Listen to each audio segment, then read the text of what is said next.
Yung magulang mo nagkandakuba na, ikaw puro cellphone lang, wala ka bang awa, wala ka bang konsensya? Kasi habang ikaw nakahiga, scroll dito, scroll doon, tawa sa video, bisyo sa cellphone.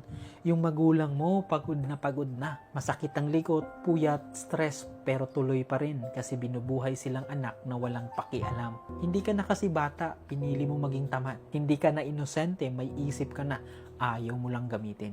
Habang sila kumakayod para lang makakain kayo, ikaw kumakain tapos babalik sa cellphone na parang wala kang nakikitang sakripisyo. Pero alam mo bang, hindi ka pinapakain para maging pabigat. Hindi ka pinalaki para maging bisita sa sarili mong bahay. Kung kaya mong mag-cellphone ng ilang oras, sana kaya mo ring tumulong kahit konti. Kasi tandaan mo to, hindi kailangan maging breadwinner agad. Hindi mo kailangan maging perfecto agad. Pero kailangan mo may konsensya. Kilos sa bahay, tulong kahit maliit, respeto sa pagod ng magulang. Yan ang minimum. Kasi kung may oras kang mag-scroll, sana may oras kang makaramdam ng awa. So please, makinig kayo. Hindi habang buhay malakas ang magulang nyo. Hindi palaging nandyan sila para sumalo para sa inyo. Habang kaya mo pa, kumilos ka. Kasi balang araw kapag wala na silang lakas, hindi cellphone ang hahawak sa iyo, sarili mo.